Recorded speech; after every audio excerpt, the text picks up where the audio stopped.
The movie begins in 19th century Spain, during the Carlist Wars. On a misty and gloomy day, soldiers have captured prisoners from an enemy convoy carrying a large chest of gold, and are about to execute them by firing squad. However, when one of the prisoners survives the execution, the soldiers are attacked by an unknown entity.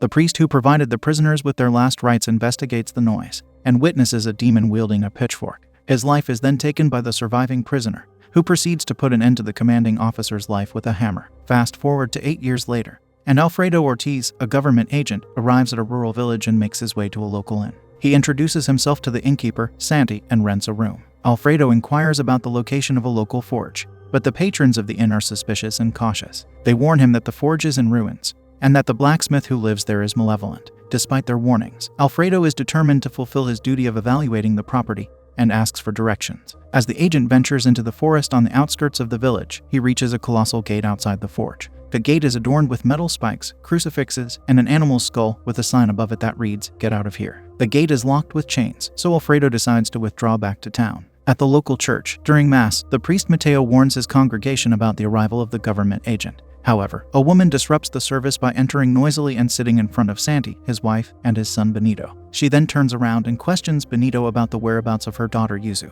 Meanwhile, Yuzu is having a picnic with her doll, Bonaparte, which is a clump of mud and a small snake in the forest. Benito arrives with another boy and throws a rock that ends the snake. The boys tease Yuzu about her mother being in hell, leading to a scuffle. They chase each other to the gates of the forge, and Benito rips the head off Yuzu's doll before they run home. On their way back, the boys encounter the blacksmith in the clearing where they first found Yuzu. Ignoring his friend's warnings about the rumors surrounding the smith, Benito throws rocks at him. The smith is struck and the boys run away. However, Benito is hit by a stone and nearly captured before being released. Benito and Yuzu return home to their guardians, Mateo and the woman from the church, who scold them for their misbehavior. Meanwhile, at the inn, Santi and his friends discover a letter among the agent's belongings that reveals his true purpose for being in the village. The letter suggests that the blacksmith is in possession of the lost chest of gold that was seen at the beginning of the film. When Alfredo discovers their snooping and threatens to report them to the government, he persuades 3 of them to accompany him to the forge to confront the blacksmith. Despite the men's insistence, the agent stays outside the gate while the 3 armed men break the chain and enter the forge. They pass through fields of handmade metal crucifixes and attempt to force their way into the forge when the blacksmith refuses to let them in. However, one of the men accidentally steps backward into a bear trap, misfires his rifle, and alerts the blacksmith to their presence. The blacksmith appears, armed with a large metal shield, hammer, and metal mask, and scares away 2 of the men. He approaches the 3rd man, who is still stuck in the bear trap, and releases his foot, but the man runs away in fear, trips, and falls headfirst into another bear trap, taking his life. The 2 remaining men believe the blacksmith slayed their friend, so they flee back to the village to inform everyone. On the other side, Yuzu goes to fetch water from a nearby well, where she is taunted by 2 girls who claim that her mother is being punished in hell for committing. Yuzu splashes water on them and hits one in the face before running home to ask Mateo if it's true. The priest confirms that it is a sin, and Yuzu becomes upset and storms out of the house, heading back to the forge to retrieve the head of her doll. There, Yuzu witnesses the blacksmith disposing of the body of the man who fell into the bear trap and decides to sneak into the forge. She hears what seem to be the cries of a child, and upon investigation, discovers a locked in a suspended metal cage. The boy pleads with her to retrieve the key from the blacksmith's belt and free him. Despite her initial hesitation, Yuzu decides to help and waits for the blacksmith to fall asleep from drunkenness before stealing the keys and freeing the boy. Together, they witness the blacksmith sleeping, and the boy picks up a pitchfork and stands over the blacksmith, ready to strike. As the boy stands over the man, he undergoes a sudden transformation into a demon. This startles both Yuzu and the blacksmith, leading to a struggle. Eventually, the demon grabs Yuzu and attempts to flee the forge, but the demon is ensnared in a bear trap while Yuzu falls and injures herself. Unconscious on the ground, Yuzu is unable to escape. The blacksmith emerges from the forge and subdues the demon by breaking off one of its horns with his hammer. He then retrieves Yuzu, but Benito witnesses the scene and flees back to the village, believing that Yuzu has been murdered.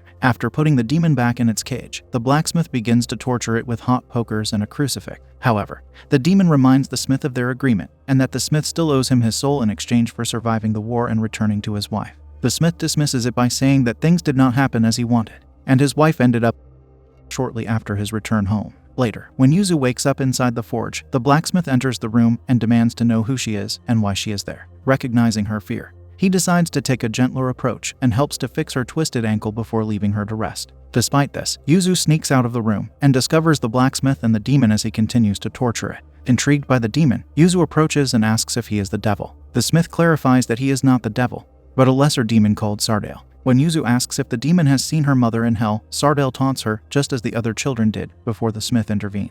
After showing Yuzu his methods of torturing Sardale, the Smith invites her to join in the fun, having her ring a blessed bell that hurts the demon's ears and pouring chickpeas on the ground, exploiting the demon's weakness to compulsively count them. After their amusement, the Smith offers to escort Yuzu back to the village. But panic has already gripped the people. The men who encountered the Smith earlier return, claiming that he took their friend's life, and Benito adds to the hysteria by stating that the Smith has either captured or slayed Yuzu. Alfredo permits the villagers to form an armed mob and attack the forge to bring the Smith to justice, and they encounter the Smith and Yuzu on the road. The mob demands that the Smith release the girl, and even though he complies, they attack him, disregarding Yuzu's pleas to stop. Alfredo commands the angry mob to take the blacksmith into custody and bring him along on their search for the supposed chest of gold he possesses. Throughout the film, there have been hints that Yuzu may be the blacksmith's daughter, and one of the villagers questions Mateo about it. Mateo discloses that while Yuzu is not Paxi's biological daughter, she is the daughter of his deceased wife. He recounts the story of how he came to care for Yuzu. Years ago, Paxi, the blacksmith, delivered a church bell to Mateo one evening, but surprised the priest by leaving behind a baby for him to care for. Paxi then explained his story to Mateo. He had deserted the army after 2 years away from home and returned to find his wife with a child that could not be his. Believing rumors of his being slain on the battlefield, Paxi's wife had sought comfort in the arms of another man and bore a child with him. In his rage, which explains the burn scars on Yuzu's face, but instead took out his anger on the child's father and murdered him. Paxi's wife, consumed with grief, ended up taking Paxi left the baby with Mateo and returned to his forge, where he lived in solitude, never venturing out again. As they enter the forge, the group is both frightened and amazed by the imprisoned Sardale. Mateo expresses his desire to take the demon to the Vatican, hoping to prove indisputably the existence of hell, heaven, and God, and to earn whatever accolades may come from it. Surprisingly, Alfredo does not seem affected by Sardale's existence, and leads Mateo and the others outside, leaving 2 men alone with Paxi to interrogate him about the chest of gold. At one point, Sardale tries to make a deal with Alfredo to secure his release,